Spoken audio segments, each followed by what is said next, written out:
Update tayo sa sitwasyon sa PITX kung saan ilang bus company raw ang nagtaas ng pamasahe. Kausapin natin si PITX Corporate Communication Head, Jason Salvador. Magandang umaga at welcome po sa Balitang Hali. Magandang umaga, Sir Rafi. Opo, nagulat daw po yung ilang pasahero sa dagdag pasahe sa ilang bus.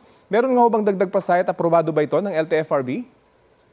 Walang dagdag pasahe, Sir Rafi, no? At hindi po ito aprobado ng LTFRB o ng DOTR. Kung matatandaan natin, pinagpalibad po ng Pangulong Marcos ang pagtaas ng presyo ng pamasahe. Kaya naman tayo dito sa PITX, nagbo-monitor po tayo, tinutulungan natin ang pamahalaan para alamin kung meron nga pong mga unauthorized na nagtataas ng pasahe.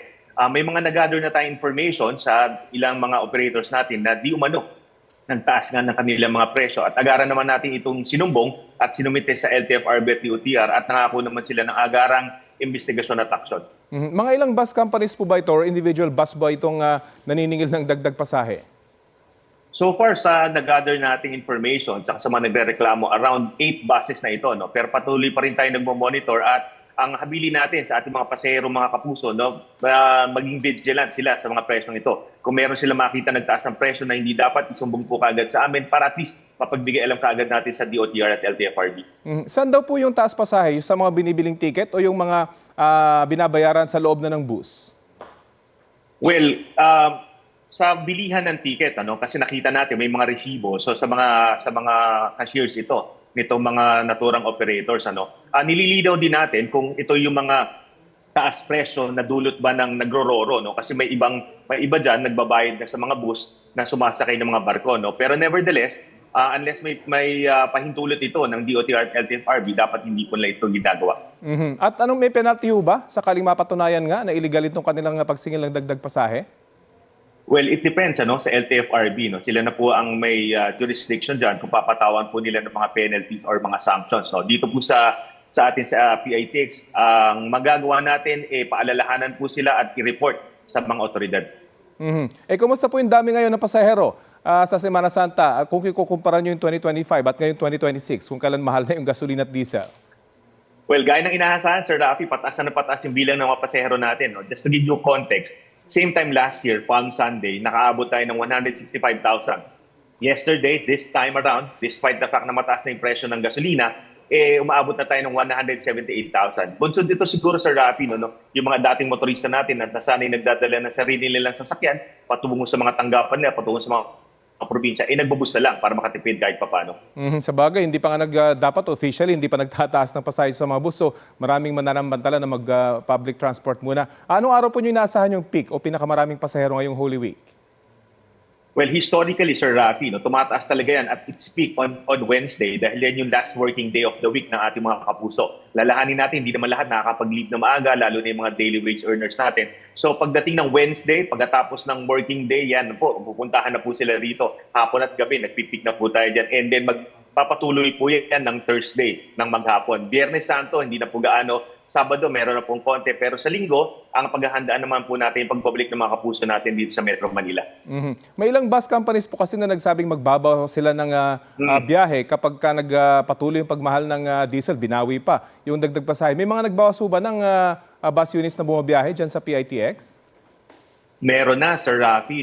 Siyempre, nakita natin na nahihirapan na rin sila i-sustain yung kanilang mga operations dahil nga sobrang taas na ng presyo ng produkto ng petrolyo. Pero pakiusap natin sa ating mga bus operators na alam naman nila na maraming pasahero ngayon. So, hanggat maaari, mag-deploy pa rin sila ng mga buses nila. Ang naging pag-uusap na lang namin, ang sabi nila, sige, mag-deploy pa rin kami as much as we can. Pero this time around, just to maximize our efficiency, sisiguraduhin muna lang fully book yung sasakyan bago sila mag-deploy ng kanilang mga additional units. Ang epekto nito sa ating mga kapuso na hindi nakabili ng advance tickets, magkakaroon ng karagdagang waiting time o pagpipila. Kaya naman napakiusap natin sa mga kapuso natin, bumili ng ticket na maaga.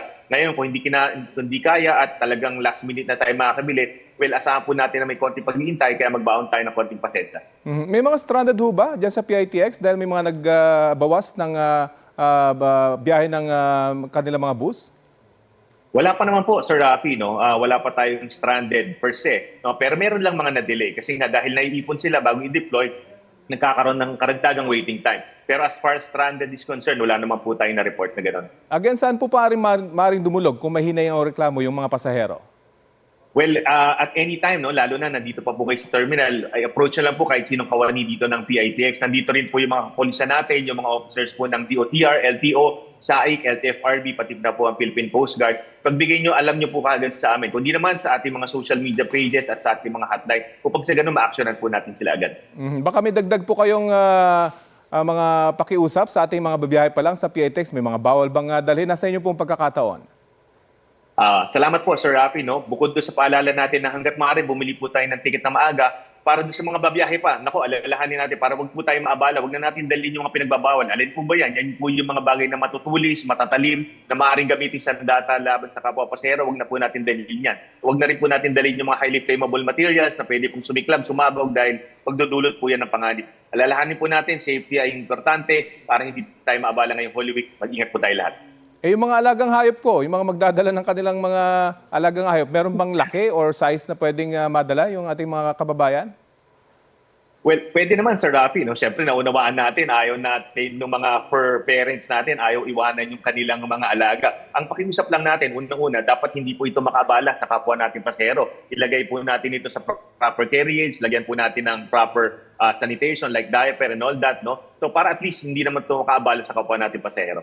Wag lang siguro yung mga Doberman, ano? Dapat may sarili silang Basta wag cage siguro. wag naman yung menacing, at saka yung kaya nating kadungin. Kasi kung Yun. napakalaki na yan, well, it will occupy space din. Malinaw. Maraming salamat po sa oras na binahagi nyo sa Balitang Hali. Salamat din po. Ingat po. PITX Corporate Communications Head Jason Salvador.